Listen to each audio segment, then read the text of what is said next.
Okay, so just working on a couple things this morning. Got the can wall finished. I ran a bead of that concrete sealer by DAP along the top edge where the concrete had just kind of shrunk and settled away from the roof.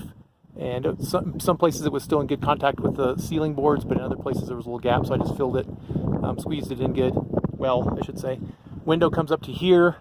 I framed this little piece in and just slid it in. I actually put a board up right here and marked the inside edge. I screwed the board to the outside, marked the inside edge, cut it out, and then I just screwed some 2x4s, or they're like 1x3s around the edges there. And I'm going to go inside and screw those in around. That's where the vent's going to go.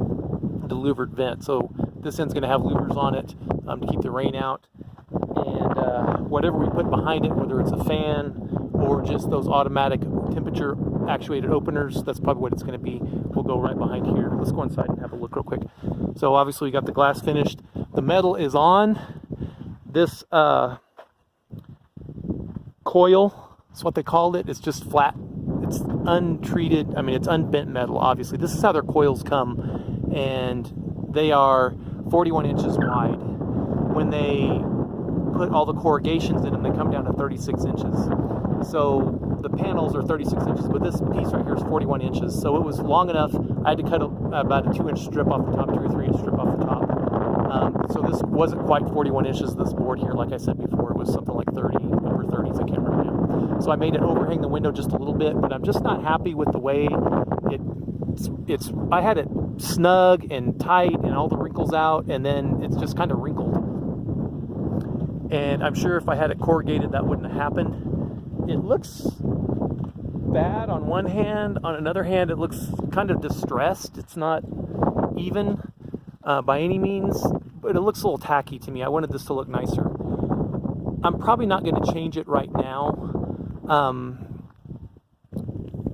The metal trim pieces that I'm going to put up all these window edges, I'm going to go ahead and extend all the way up to the top just to kind of break that up. And we're probably going to be putting a couple of solar panels up there anyway for lighting, or for I don't know what, probably lighting. Maybe a fan too. Put a solar fan on it, I guess. Okay, so that's what that looks like. Here's the other can wall.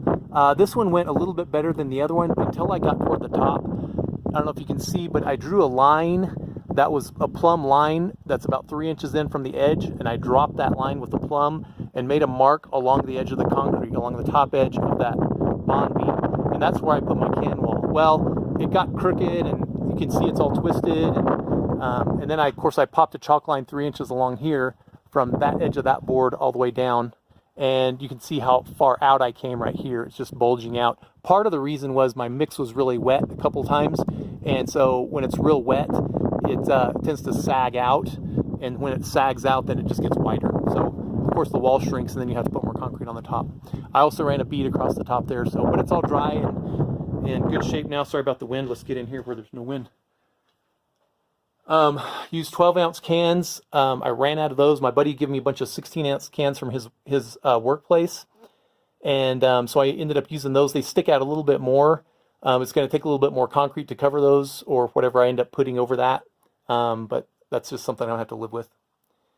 So the can wall extends all the way around, of course, and we'll come over here. Let's look up here, and so you can see my boards that I put on the inside edge there. I'm gonna have to go up and screw those in all the way around, and then I'll have to buy some kind of vent, some kind of louvered vent that will fit there, and I'll go ahead and cut that out then and put that vent in. Then I'll probably build a box on the inside to hold an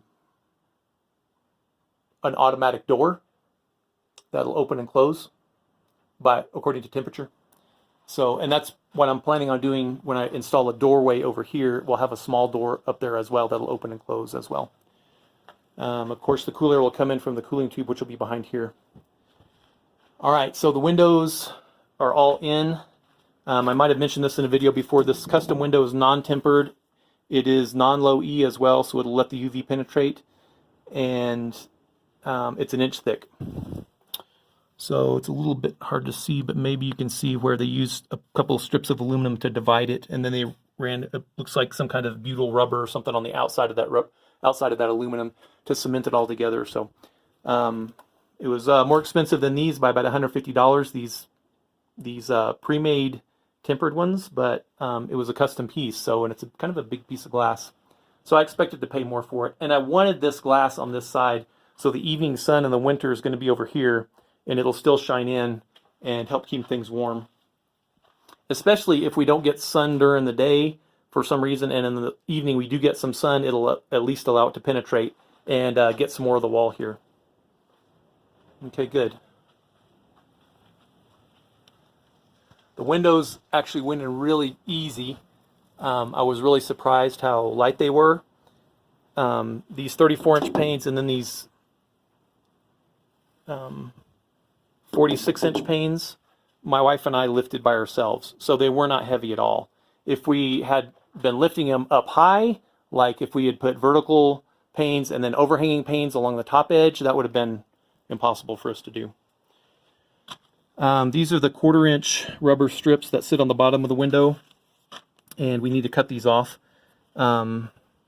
These pieces, this is a 4x4 right here. I just angled it at 25 degrees, and so then I screwed this board on it, and so it's the perfect angle for these to sit on. So one piece of window isn't supporting more weight than the other piece.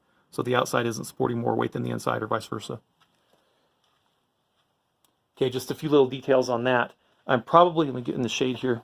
I'm probably going to leave these braces in for quite some time until the wood cures and dries, and I'm sure it's not going to move. The windows are all siliconed in solidly all the way around each edge, so there's not a lot of room for the wood to move anyway, but I just want to make sure that I leave them in as long as I can. I've still got to figure out how I'm going to close that up there. That'll probably be another board from the outside, and then it'll have metal over it as my guess. That'll be the final finish, that metal, this copper penny metal on the outside there. All right, so next step I'm working on right over here is I'm going to go ahead and get these boards up, this OSB. This is 1/2 inch. It was actually pretty cheap, and that's why I went ahead and got it. I was planning on just putting the 2-inch styrofoam out here, at least 1 layer, maybe 2 layers. And so I decided that the dirt is going to break that because of all these irregularities in here, and I didn't have a good idea of how I was going to fix these irregularities so that the foam wouldn't snap and cave in. So I'm going to put OSB up, and then I'll put the foam on the outside of that, screw it to it. Then we'll drop plastic over that, and then we'll be able to start piling dirt against it. I am keeping it off. One of my buddy's suggestion was make sure to keep it off the ground, so I'm going to elevate it here on boards. This one I just screwed to this wood frame here, and this wood frame, of course, is the secondary tire containment. And that's worked well. Now I just need to start working on boards along the back here. The plan is right now to